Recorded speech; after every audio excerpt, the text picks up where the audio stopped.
네, 오늘은 부활주일입니다.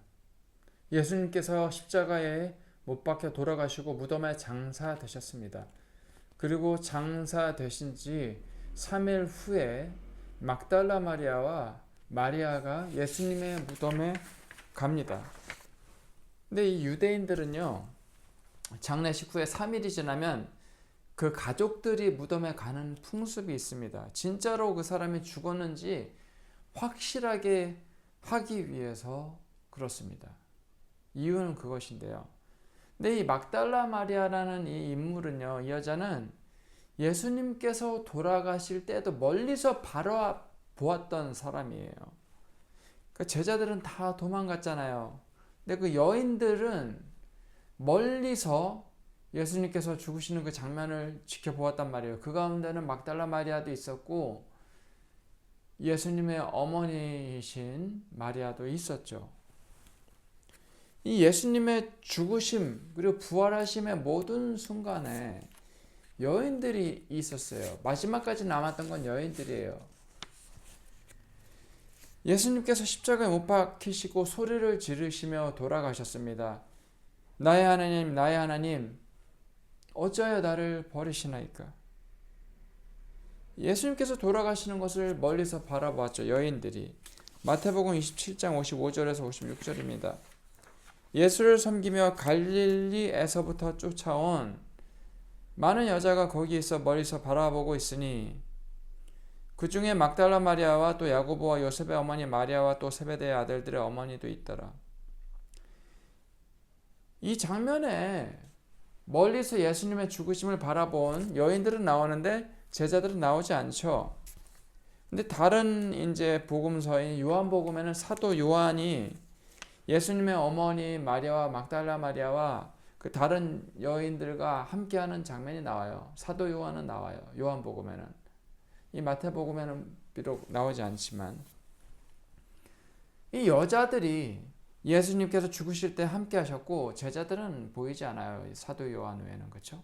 그것도 요한복음에만. 이 예수님께서 무덤에 장사되시는 그 순간까지 함께한 건 여인들이에요. 그리고 그 후에 아침 일찍 예수님의 그 죽으신 예수님을 확인하러 가장 먼저 간 것도 이 여인들이에요. 제자들보다 먼저 가요. 제자들은 오지 않아요. 이 여자들은 십자가에 달려 죽으셨을 때, 그리고 무덤에 예수님이 장사되실 때, 장사 치르실 때, 그렇죠? 그리고 부활하신 후에 그 빈 무덤, 그 모든 장면에서 여인들은 함께하였고 그걸 지켜봤어요. 지켜본 것이 바로 증인입니다. 지켜보았고 지켜본 것을 말하는 것, 그게 바로 증인이에요. 이들은 증인이었습니다. 여자들은 모든 상황에서. 여인들은 승리의 아침을 기대하고 간 게 아니에요. 사랑하는 분의 그 죽음을 다시 확인하러 간 겁니다. 그 발걸음이 얼마나 무거웠겠습니까? 마음은 무너져 있었죠. 여인들이 도착하니 큰 지진이 납니다. 근데 이 지역이 원래 지진에 취약한 지역이라고 해요. 지진이 많이 일어난대요. 팔레스타인 중에서 특히 이 지역이 예수님 무덤이 있던 그 지역 말입니다.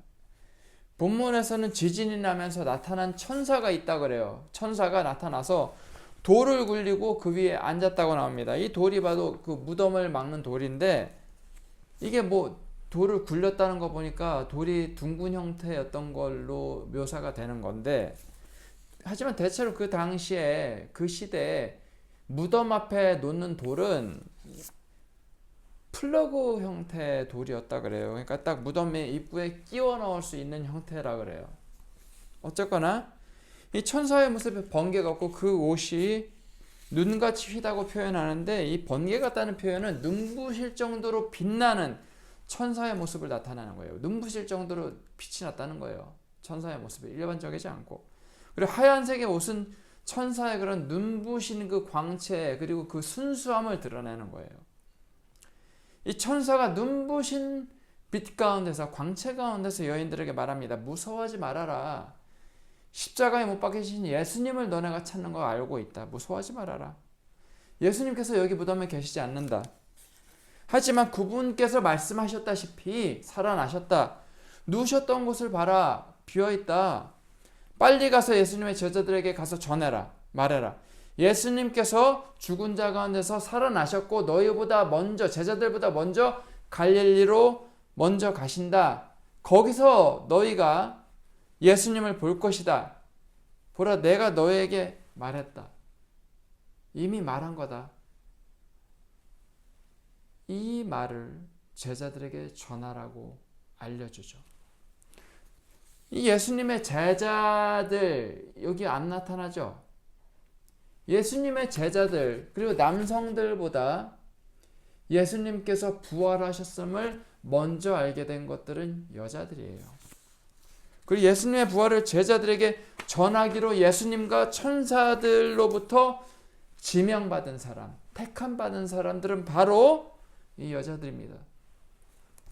예수님께서 부활하신 후에 교회 그리고 사람들에게 예수님의 부활하심을 사도들의 역할이 뭐예요? 사도라는 말 뜻은 보냄을 받은 자라는 뜻이거든요. 누구로부터 보냄을 받았을까요? 하나님께로부터 그리고 예수님께로부터 보냄받은 자들이에요. 사도라는 뜻은 보냄받은 자. 그러면 예수님께로부터 보냄을 받았죠? 보냄을 받을 때 목적이 있으니까 역할이 있으니까 임무가 있으니까 보냄을 받는 것 아닙니까? 무슨 임무 때문에 보냄받았을까요? 예수님의 죽으심과 부활하심을 전하라는 거죠. 그렇죠? 예수님의 부활을 전하는 것이 예수님께서 하나님의 아들이시고 죽으시고 부활하셨다. 이것을 전하는 것이 사도들의 역할이에요. 임무예요. 그것을 위해서 예수님께로부터 보냄을 받은 자들이에요. 그게 사도예요. 사도는 예수님의 부활하심을 전하는 자들이에요. 근데 이 사도들에게 이 여자들은 예수님의 부활하심을 전해야 되는 임무를 지금 받은 거예요. 사도들의 임무가 예수님의 부활하심을 전하는 건데 그 사도들이 예수님의 부활하심을 아직 알지도 못하고 예수님의 부활하심을 전하기에 보냄을 받기도 전에 먼저 사도들에게 그리고 사람들에게 예수님의 부활하심을 전하라고 먼저 보냄받은 자들은 이 여자들이에요. 그럼 이 여자들이 하는 역할은 뭐예요? 사도의 역할을 한 거예요. 사도들을 위해서 사도의 역할을 먼저 했어요. 사도들이 먼저 이 임무를 받기도 전에 사도들이 예수님의 부활을 전하는 임무를 맡기도 전에 예수님의 부활하심을 미처 알기도 전에 먼저 알고 예수님의 부활을 전하라고 하나님께로부터 보냄받은 자들은 이게 사도가 아니면 뭐예요? 이 역할을 이 여자들이 했다니까요. 그러니까 사도들을 위한 사도는 이 사람들이 사도예요. 여자들이 사도의 역할을 했어요. 사도들에게. 사도들의 사도라고 불릴만해요. 예수님의 직계 제자들, 사도 요한, 사도 베드로, 사도 야고보 이런 주님의 직계 제자들, 이 사람들이 나중에 예수님의 부활하심을 전하라고 예수님께로부터 보냄을 받죠. 그래서 사도예요. 근데 이 사도의 역할을 이들이 하기도 전에 이들에게 가서 사도로서 이들에게 가서 예수님의 부활을 전한 자들이 바로 이 여자들이란 말이에요. 이 부활하신 예수님을 이 여자들이 먼저 만난 이유는 어쩌면 죽으실 때 예수님께서 돌아가실 때 마지막까지 남아 있었던 자들이기 때문일 수도 있어요.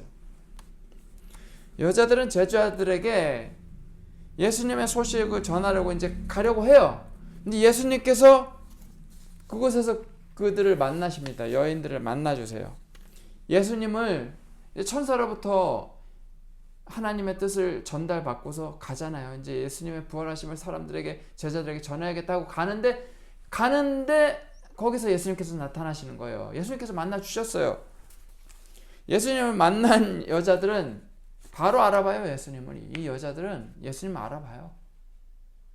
부활하신 예수님을 알아봐요. 다른 구절들을 보면은요, 제자들조차도 부활하신 예수님의 그 영광의 광채 때문에 이전의 예수님의 모습과는 다른 새로운 부활하신 예수님의 그 형체가 그 빛 가운데 있으신 그 신비한 그 모습을 알아보지 못했다고 나오거든요. 근데 이 여인들은 예수님을 바로 알아봐요. 예수님을 만난 여자들은 바로 예수님의 발을 붙잡고 경배합니다. 이 예수님의 발을 붙잡는 행위 자체가 경배하는, 하나님을 경배하는, 예수님을 경배하는 행위로 받아들여지고 있어요. 이거는 천사나 제자들의 경우에는 허용이 되지 않은 행위예요. 발을 붙잡고 이렇게 하는 거는. 제자들도 예수님의 발을 붙잡으며 경배하지는 않았어요. 어딜 만져요. 그렇죠? 근데 이게 여인들에겐 허용이 됐습니다. 여인들은 부활을 기대하면서 예수님의 무덤에 간 게 아니에요. 죽음을 확인하러 갔어요. 죽음을 확인하러. 근데 하나님은 죽음을 확인하러 간 이 여인들에게 부활의 소식을 먼저 들려주셨죠. 그 예수님께서 여인들에게 말씀하십니다. 무서워하지 말라. 가서 내 형제들에게 갈릴리로 가라고 좀 전해줘라. 거기서 나를 그들이 만날 것이다. 볼 것이다. 근데 제자들에게 내 형제들이라고 말을 해요. 제자들. 자, 이제 이 제자들은 이제 예수님과 하나님 아버지를 모시는 한 가족이 된 거예요. 그래서 믿음의 한 가족을 이루었고, 장자 되신 예수님, 그리고 다 모두가 다 한 하나님 아버지 안에서 한 하나님 아버지를 모시는 형제들과 자매들이 된 거예요. 다 이제 이 제자들은. 그래서 예수님께서는 이제 갈릴리로 가실 것이다. 그리고 제자들에게 그곳으로 갈릴리로 오라고 좀 전하라. 이렇게 말씀하십니다. 다시 하늘로 올라가시기 전까지 40일 동안 지상에 머무시는데, 예수님의 다시 하늘로 승천하시기 전까지 머무실 때 중심 사역지는 이제 갈릴리가 되시는 거예요. 그 40일 동안. 부활하신 후에. 그래서 의인들이 부활하고 악인이 벌을 받는 것, 이것은 성경에 나타나고 제2성전 유대문서에도 나타나요. 유대주의는 그러니까 이런 부활 사상이 있어요. 하나님의 심판의 날이 있습니다. 그러면 죽었던 모든 사람들이 다시 부활을 해요. 일단 부활해요. 그리고 모든 죽었던 몸이 그 가운데 의인도 있고 악인도 있을 거 아니에요. 상관없어요. 의인도 악인도 다 부활해요. 그 대신에 부활해서 그 하나님께서 심판하신 그날에 죽었던 사람들이 무덤에서 일어나서 부활해서 어떻게 되냐면요. 이건 유대인들의 부활 사상이에요. 유대주의의 부활 사상. 기독교의 것과는 좀 달라요. 유대주의. 저희 유대주의와 유대문학에서 죽었던 모든 사람들이 부활해요. 무덤에서 살아나요. 그래서 의인은 생명을 받습니다. 의인에게는 생명이 주어지는 거고, 악인은 어떻게 됩니까? 지옥으로 가요. 지옥으로 옮겨지는 거예요. 이게 유대주의의 부활 사상이에요. 근데 이제 예수님께서 부활하신 것은 이 모든 걸 뛰어넘어요. 완전 뛰어넘는 거예요. 예수님의 부활하심으로 말미암아 예수님은 하나님의 아들이신 것이 권능으로 온 세상에 선포가 된 거예요. 그리고 예수님을 믿는 자는 예수님의 형상대로 다시 새롭게 태어나고 변화돼요. 예수님을 믿는 자는 예수님처럼, 예수님의 영광의 형체로 변화되는 거예요. 이것을 새 사람이라고 합니다. 이러한 새 사람의 모범이 되시는 거예요. 예수님께서는 모범이 되세요. 그리고 예수님께서 십자가에 달려 죽으신 희생으로 말미암아 모든 사람들이 구원에 이르게 됐습니다. 그리고 예수님의 부활하심으로 말미암아 오순절에 성령님께서 오심과 더불어서 구원의 복음의 시대가 이제 시작이 됐습니다. 우리를 살리시기에 죽임당하시고 부활의 첫 열매가 되신 예수님을 찬양합니다. 부활하신 예수님과 함께 영원한 생명을 누리는 저와 여러분이 되시기를 주님의 이름으로 축원합니다. 기도하겠습니다. 사랑과 은혜가 풍성하신 하나님, 우리를 위해 십자가에 못 박혀 돌아가신 예수님을 찬양합니다. 우리를 위하여 고초를 겪으시고 장사한 지 사흘 만에 3일 후에 무덤에서 일어나셔서 부활하신 예수님을 찬양합니다. 주님의 부활하심을 알고 온 세상 가운데 전하는 믿음의 신실한 증인, 땅끝까지 이르러 복음의 십자가의 증인이 되는 삶 살기 소망합니다. 부활하신 주님을 찬양합니다. 예수님 이름으로 기도합니다. 아멘.